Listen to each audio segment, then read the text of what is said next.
고요한 아침의 햇살 속에서 혹은 분주한 일상의 소음 속에서 여러분의 마음을 이끌어주는 선명한 목소리를 들어본 적이 있으신가요?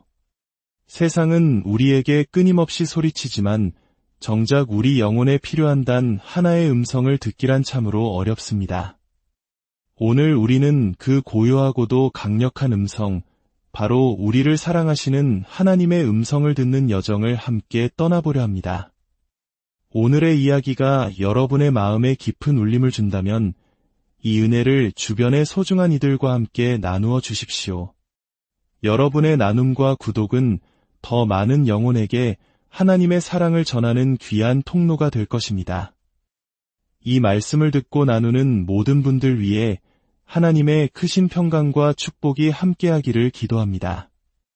음악과 함께 우리의 마음을 열어 하나님을 향한 찬양으로 이 시간을 시작하겠습니다. 한때 우리는 집 없는 아이처럼 어둠 속에 갇혀 있었습니다. 자유를 갈망했지만 길을 잃고 헤매었죠. 하지만 바로 그때 하늘의 영광스러운 빛이 우리 삶에 비춰왔습니다. 그 빛은 우리의 이야기를 새롭게 쓰셨고 우리를 묶고 있던 절망의 사슬을 끊어내셨습니다. 더 이상 우리는 버려진 고아가 아닙니다.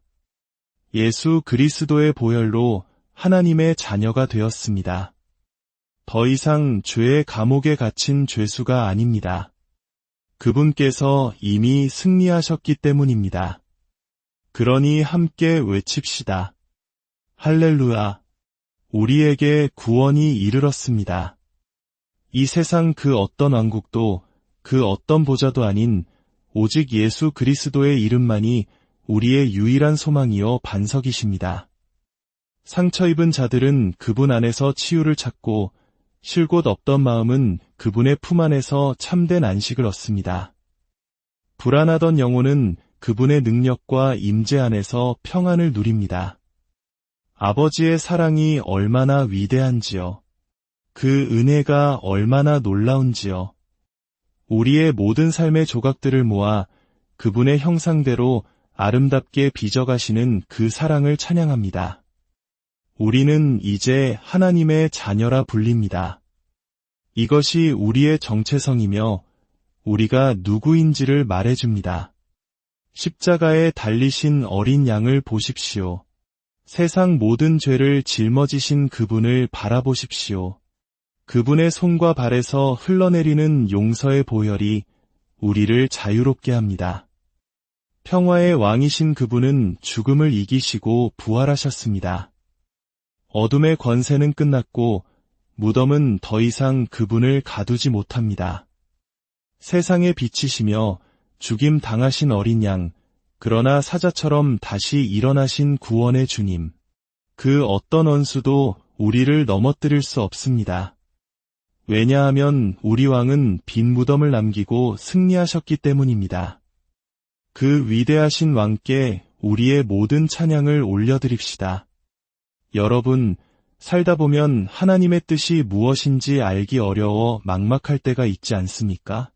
간절히 기도하고 응답을 구하지만 문득 떠오른 생각이 과연 하나님의 음성인지 아니면 그저 제 자신의 바람이나 감정인지 헷갈릴 때가 많습니다.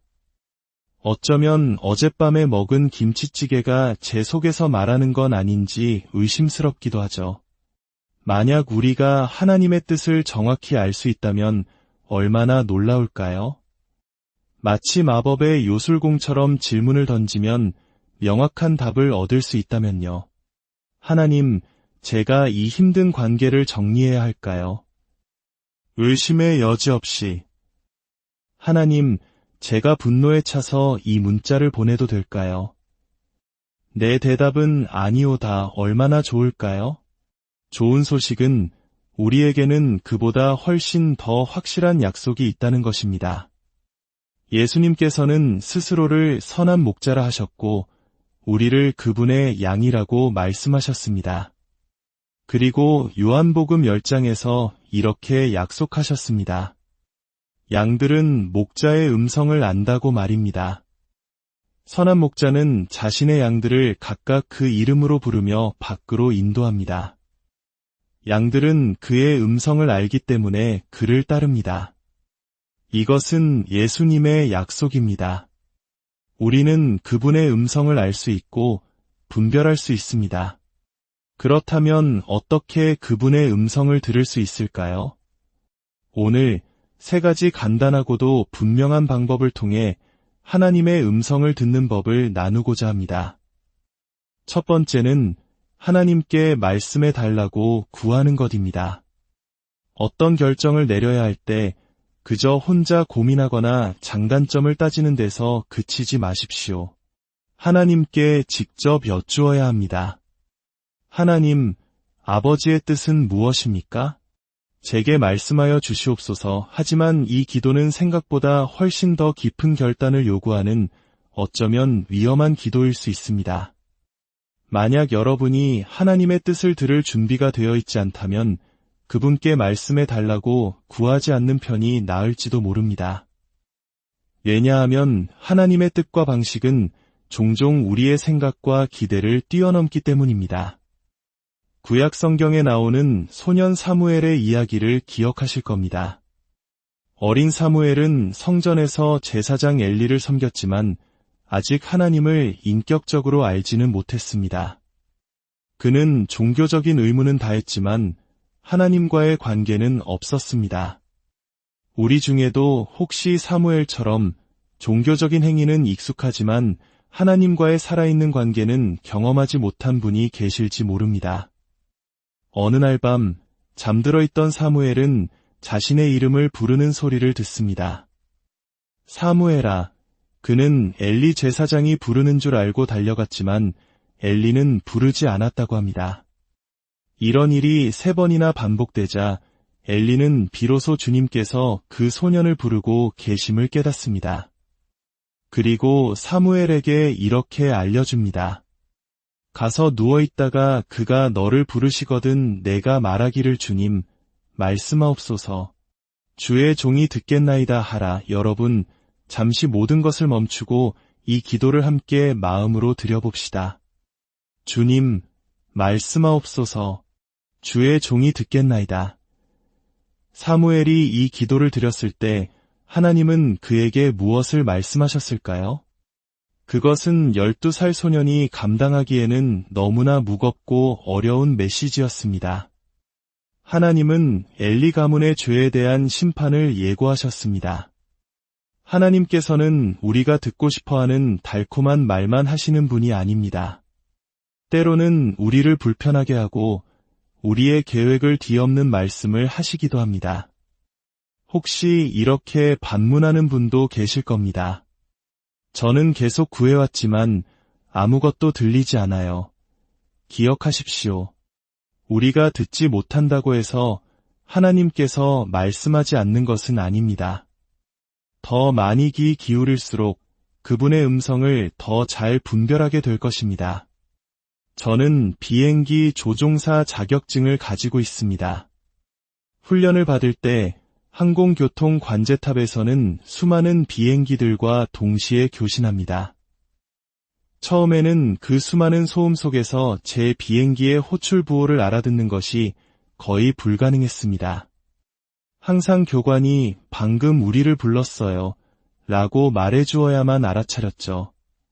하지만 비행을 거듭하고 계속해서 귀를 기울이자 저도 점차 수많은 목소리들 사이에서 저를 부르는 단 하나의 음성을 명확하게 구분할 수 있게 되었습니다. 하나님의 음성을 듣는 것도 이와 같습니다. 세상의 소음 속에서도 계속해서 그분께 귀를 기울이고자 노력할 때 우리는 마침내 우리 각자의 이름을 부르시는 그분의 음성을 알아들을 수 있게 됩니다. 하나님의 음성을 듣는 2번째 방법은 그분이 하시는 말씀에 귀를 기울이는 것입니다. 예레미야 33장 3절에서 하나님은 약속하십니다.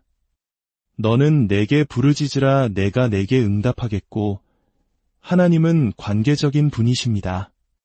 그분은 세상을 말씀으로 창조하셨고 우리와 교제하기 위해 우리를 만드셨습니다. 하나님은 항상 말씀하고 계십니다. 문제는 우리가 귀 기울여 듣고 있는가 하는 것입니다. 그렇다면 하나님은 어떤 방식으로 말씀하실까요? 가장 확실하고 신뢰할 수 있는 방법은 바로 그분의 말씀, 즉 성경을 통해서입니다. 하나님의 말씀은 살아있고 활력이 있어 우리를 격려하고 바로잡고 인도하며 위로합니다.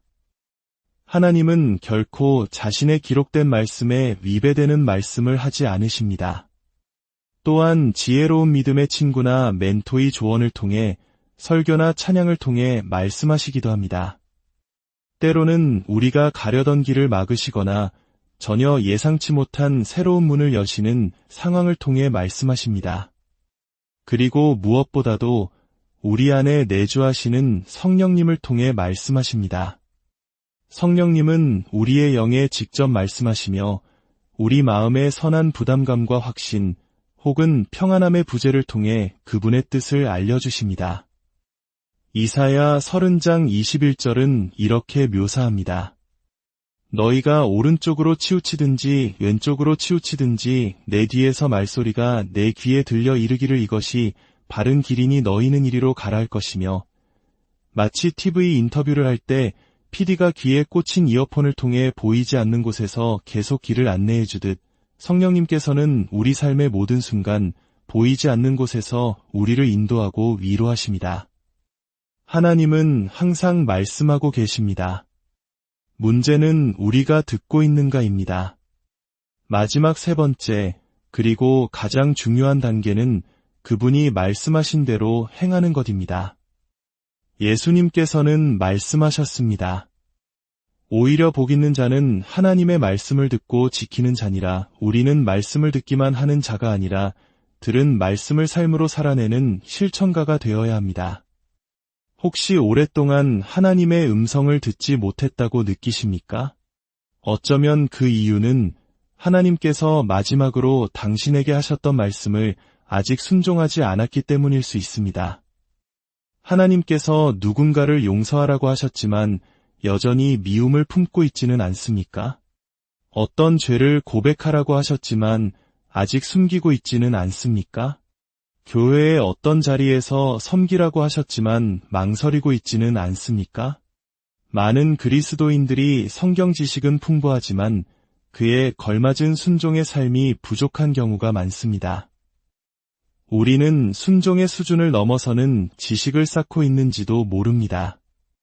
만약 하나님의 새로운 음성을 듣기 원한다면 먼저 이미 우리에게 주신 말씀에 순종해야 합니다. 사랑하는 여러분, 이 복잡한 세상에서 우리는 수많은 결정을 내려야 합니다.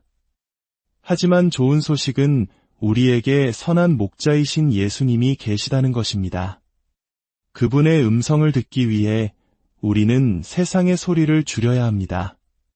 잠시 스크롤을 멈추고 클릭을 멈추고 다른 사람들의 말에 휘둘리는 것을 멈추고 하나님의 음성에 귀를 기울여야 합니다. 조용한 곳에 앉아 눈을 감고 주변에서 들려오는 소리를 하나씩 세어보는 연습을 해보십시오. 처음에는 자동차 소리, 새소리 등 큰 소리들이 쉽게 들릴 겁니다. 하지만 계속해서 집중하면 전에는 들리지 않던 바람에 나뭇잎 스치는 소리, 멀리서 들려오는 희미한 소리까지 들을 수 있게 됩니다. 그 소리들은 항상 그곳에 있었지만 우리가 집중하지 않았기에 듣지 못했을 뿐입니다. 하나님의 음성도 마찬가지입니다. 그분은 항상 말씀하고 계십니다. 우리가 잠잠히 그분 앞에 머물며 귀를 기울일 때 그분의 음성을 들을 수 있습니다. 선지자 엘리야는 영적으로, 육체적으로 완전히 탈진하여 동굴에 숨어 있었습니다. 바로 그때 그는 하나님의 음성을 간절히 원했습니다. 거센 바람이 불고 지진이 일어나고 불이 타올랐지만 하나님은 그곳에 계시지 않았습니다. 그리고 그 모든 것이 지나간 후에 아주 세미한 음성이 들려왔습니다. 하나님은 종종 거대하고 특별한 사건이 아니라 설거지를 하는 평범한 순간에 출근길 운전 중에 모두가 잠든 새벽 2시에 가장 일상적인 순간에 속삭이십니다. 내가 너와 함께 있다. 두려워 말라. 내가 너를 결코 떠나지 아니하리라. 그분이 속삭이시는 이유는 우리를 그분께로 더 가까이 이끌기 위함입니다. 우리의 하나님은 관계의 하나님이시기 때문입니다. 이제 다시 한번 우리의 마음을 모아 기도합시다. 주님, 말씀하옵소서. 주의 종이 듣겠나이다. 아버지 하나님, 오늘 당신의 음성을 듣기 원하는 모든 이들의 마음에 친히 말씀하여 주시옵소서. 상처 입은 자에게는 위로의 말씀을, 희망을 잃은 자에게는 소망의 말씀을, 지혜가 필요한 자에게는 분별의 말씀을, 무거운 짐을 진 자에게는 쉼의 말씀을 허락하여 주시옵소서. 우리가 매일 당신의 말씀을 펴고 우리의 마음을 열어 당신의 음성을 듣게 하옵소서. 그리고 들은 말씀대로 살아갈 수 있는 믿음과 용기를 주시옵소서. 어쩌면 오늘 이 자리에 한 번도 진정으로 하나님의 음성을 들어본 적이 없는 분이 계실지도 모르겠습니다. 종교적인 삶을 살아왔지만 사무엘처럼 하나님과의 인격적인 관계를 경험하지 못했을 수 있습니다. 요한계시록 3장 20절에서 예수님은 이렇게 말씀하십니다. 볼지어다 내가 문 밖에 서서 두드리노니 누구든지 내 음성을 듣고 문을 열면 내가 그에게로 들어가 그와 더불어 먹고 그는 나와 더불어 먹으리라. 지금 이 순간 예수님께서 여러분의 마음의 문을 두드리고 계십니다. 그분의 음성이 들리십니까? 그분은 여러분을 사랑하시며 여러분의 삶 안으로 들어오길 원하십니다. 아직 준비가 안 됐어요. 제 삶을 좀 더 정리한 후에 주님을 맞이할게요. 라고 생각할 필요 없습니다. 우리의 힘으로는 결코 충분히 깨끗해질 수 없습니다. 그저 있는 모습 그대로 문을 열어드리기만 하면 됩니다. 그분께 여러분의 죄를 고백하고 그분의 필요를 인정할 때 예수 그리스도께서는 당신의 모든 죄를 용서하시고 당신을 완전히 새롭게 하실 것입니다. 오늘 선한 목자이신 예수님을 당신의 삶의 주인으로 영접하기 원하시는 분은 저를 따라 기도해 주십시오. 하나님 아버지, 저는 죄인입니다. 오늘 저는 당신의 음성을 듣고 제 마음의 문을 엽니다. 저의 죄를 위해 십자가에서 죽으시고 부활하신 예수 그리스도를 제 삶의 구원자와 주인으로 영접합니다. 저를 용서하여 주시고 성령으로 저를 채워주셔서 매일 당신의 음성을 듣고 그 뜻대로 살아가게 하옵소서. 제 모든 삶을 주님께 드립니다. 예수님의 이름으로 기도합니다. 아멘. 하나님의 가족이 되신 것을 진심으로 환영합니다. 여러분은 이제 새로운 피조물입니다. 이전 것은 지나갔으니 보라 새 것이 되었도다. 여러분의 새로운 여정을 하나님께서 친히 인도하시고 축복하실 것입니다. 이번 한 주 세상의 소음 속에서도 여러분의 귀가 하나님의 세미한 음성에 맞춰지기를, 그리하여 그분의 임재 안에서 참된 평안과 방향을 발견하는 복된 날들이